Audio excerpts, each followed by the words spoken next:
Chocolate cake ready. ఇంత బాగా వస్తుందని అస్సలు ఎక్స్పెక్ట్ చేయలేదండి. వీడియో మాత్రం స్కిప్ చేయకుండా చూసేయండి, ఎందుకంటే చాక్లెట్ కేక్ అంత పర్ఫెక్ట్గా వచ్చేసింది. ఎలా చేస్తానో చూపిస్తాను రండి. Hello everyone, welcome to my channel. ఈరోజు మన కిచెన్లో వచ్చేసరికి చాక్లెట్ కేక్ చేశానండి. చాక్లెట్ కేక్ అంటే ఎవరికి ఇష్టం లేదండి, అందరికి ఇష్టమే కదా. క్రిస్పీగా, టేస్టీగా, స్పాంజీగా చూసారు కదా ఎంత బాగా వచ్చిందో. ఓవెన్ లేకుండా చేసుకోవచ్చు అండి, ఇంట్లో ఉన్న ఇంగ్రీడియంట్స్తోనే చేసుకోవచ్చు అండి. ఎక్కువ అడావుడి ఏమి ఉండదండి. ఎలా చేస్తానో చూపిస్తానండి. చూసారు కదా కేక్ ఎంత మంచిగా వచ్చిందో. చాక్లెట్ కేక్ అంటే పిల్లలకి చాలా ఇష్టం కదండి. ఇంట్లోనే మనం ఇలా చేసి పెట్టుకుంటే హాయిగా తింటారు. ఇంట్లో ఉన్న అందరు కూడా తింటారు కదండి. ప్రాసెస్ మొదలు పెడదాం రండి. నేనైతే 1 కప్పు మైదా పిండి తీసుకున్నానండి. 1/2 కప్పు చాక్లెట్ పౌడర్ తీసుకున్నాను. మీకు చాక్లెట్ పౌడర్ కిరాణా షాప్లో దొరుకుతుంది, పర్వాలేదు. ఇంకా అవన్నీ అట్లా గిన్నెలో వేసుకొని మళ్ళీ జల్లించానండి. ఉండలేమన్నా ఉంటాయి కదా మైదా పిండిలో అని. చూసారు కదా అట్లా జల్లించుకుంటే చాలా స్మూత్గా బాగా వస్తుందండి కేకు. ఇంకా అది పక్కన పెట్టేసుకుందామండి. చూసారు కదా ఎంత కలర్ఫుల్గా ఉందో. 1 teaspoon baking soda, 1 teaspoon baking powder వేసి స్పూన్తో అలా కలుపుకొని ఇంకా అది పక్కన పెట్టేసుకొని వేరే ప్రాసెస్ చేసేసుకుందాం.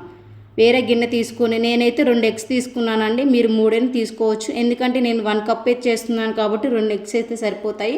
మీరు కొంచెం ఎక్కువగా చేసుకోవాలంటే ఇంకొక ఎగ్ వేసుకోండి, పర్వాలేదు. నేనైతే 2 ఎగ్గులు తీసుకున్నాను. 1 కప్పు ఆయిల్ తీసుకున్నాను. 1 టీ స్పూన్ వెనిలా లైసెన్స్ వేసుకున్నాను. ఇప్పుడేనండి 1 కప్పు షుగర్ పౌడర్ తీసుకున్నాను. మీరు కావాలంటే షుగర్ ఏం తీసుకోవచ్చు, పర్లేదు. నేనైతే షుగర్ పౌడర్ తీసుకొని బీటర్తో అలా ఒక 5 నిమిషాలు కలిపానండి. మీరు ఇదే ప్రాసెస్ మిక్సీలో కూడా చేసుకోవచ్చు అండి, పర్వాలేదు. మిక్సీలో ఎగ్స్, ఆయిల్ కొంచెం వేసుకొని మిక్సీ పట్టుకుంటే సరిపోతుంది. ఇంకా ఇదంతా బీటర్తో అయిన తర్వాత మనం ముందే మైదా పిండి అవి పక్కన పెట్టేసుకున్నాం కదండి, అందులో వేసేసి అట్లా కలుపుకోవాలండి. ఉండలు లేకుండా చూసుకోవాలండి. ఇక్కడ బాగా కలపాలి. ఒక 5-10 నిమిషాలు టైం పట్టిద్ది. ఎంత బాగా కలిపితే అంత స్పాంజీగా కేక్ వస్తుందండి. ఇక్కడ ఇదేనండి మెయిన్ ప్రాసెస్. ఇంకా కేక్ బ్యాటర్ తీసుకున్నానండి నేను. ఇది నార్మల్ గిన్నెలోనే చేసుకోవచ్చు అండి, నా దగ్గర ఉంది కాబట్టి ఇందులో వేసాను. కొంచెం మైదా పిండి వేసి అడుగున ఇంకా మనం ముందే కేక్ని అలా రెడీ చేసుకున్నాం కదండి, కేక్ పిండిని అది వేసేసుకొని చేత్తో అలా అంటే ఉండలేమని ఉన్నా కూడా మంచిగా స్పాంజీ అవుతాయండి. నేనైతే మందపు గిన్నె 10 నిమిషాల ముందే స్టవ్ మీద పెట్టేశాను. మీరు కావాలంటే కుక్కర్ అయినా పెట్టుకోవచ్చు అండి. నా దగ్గర అంత పెద్ద కుక్కర్ లేదు కాబట్టి మందపు గిన్నె ఉంటే అది పెట్టేసుకున్నాను. ఇంకా అది బాగా హీట్ అయిన తర్వాత మనం ముందే కేక్ రెడీ చేసుకున్నాం కదండి, అది పెట్టేశాను. జస్ట్ 35 మినిట్స్ 45 మినిట్స్ అయితే సరిపోతుందండి.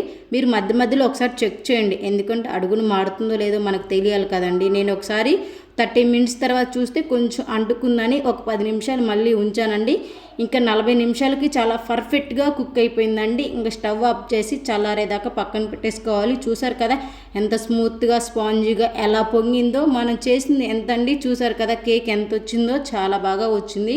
ఇంకా చల్లారిన తర్వాత నేనైతే వేరే గిన్నెలోకి షిఫ్ట్ చేశాను. అబ్బా స్మెల్ అయితే భలే వస్తుందండి, చాక్లెట్ ఫ్లేవరు. చూడండి చేస్తూ ఒత్తుతుంటే ఎంత స్పాంజీగా మంచిగా తునిగిపోతుందో. ఇంకా నేనైతే ఎప్పుడెప్పుడు తిందామా అని చల్లారిన తర్వాత కట్ చేశానండి షాక్తో. మధ్యలో చూడాలి కదండి ఎలా కుక్ అయిందో ఏమో అని. చూసారు కదా ఎక్కడైనా పిండే కనపడట్లేదండి, ఎంత స్పాంజీగా మెత్తగా కుక్ అయిపోయిందో. ఓవెన్ అక్కర్లేదు, ఏం అక్కర్లేదండి, మన ఇంట్లో ఉన్న వాటితోనే చేసుకోవచ్చు అండి. ఎంత బాగా వచ్చిందో చూసారు కదా. వావ్, కేక్ ఇంత బాగా వస్తుందని అస్సలు ఎక్స్పెక్ట్ చేయలేదండి. నేను ఎన్నోసార్లు కేక్ చేశాను కానీ చాక్లెట్ కేక్ మాత్రం అదిరిపోయింది. మీ ఇంట్లో కూడా ఇలా తప్పకుండా ట్రై చేయండి. స్పాంజీగా, క్రిస్పీగా, పిల్లలకి ఇలా చేసి పెడితే చాలా అంటే చాలా ఇష్టంగా తింటారు. ఇంట్లో పెద్దవాళ్ళకి కూడా కేక్ అంటే ఇష్టం ఉండదండి, అందరికి ఇష్టమే కదా కేక్ అంటే. మన కేక్ అంటే ఏదైనా వెకేషన్, బర్త్డే, యానివర్సరీకే చేసుకుంటాం కదా. ఇట్లా చేసి పెడితే ఇంట్లో వాళ్ళు ఎవరైనా ఫిదా అవ్వాల్సిందేనండి. ఎందుకంటే మనం అంత ఈజీగా చేసాం కదండి ఇంట్లోనే. కేక్ అంటే ఎంత ఇష్టం అండి, అందరికి ఇష్టమే కదా. ఎప్పుడైనా వెకేషన్కే కాకుండా ఇప్పుడు తినాలనిపించినప్పుడు అప్పటికప్పుడే చేసుకోవచ్చు అండి ఇంట్లో. చాలా అంటే చాలా బాగుంటుంది. మీరు కూడా తప్పకుండా ట్రై చేయండి మీ ఇంట్లో, ఓకేనా. మా వీడియో నచ్చితే లైక్ చేయండి, మా ఛానల్ని సబ్స్క్రైబ్ చేసుకోండి. Thank you so much watching my video. Daily videos upload చేస్తూ ఉంటాను, చూసేయండి ఫ్రెండ్స్, ఓకేనా. నెక్స్ట్ వీడియోలో కలుద్దాం. Okay bye, thank you so much.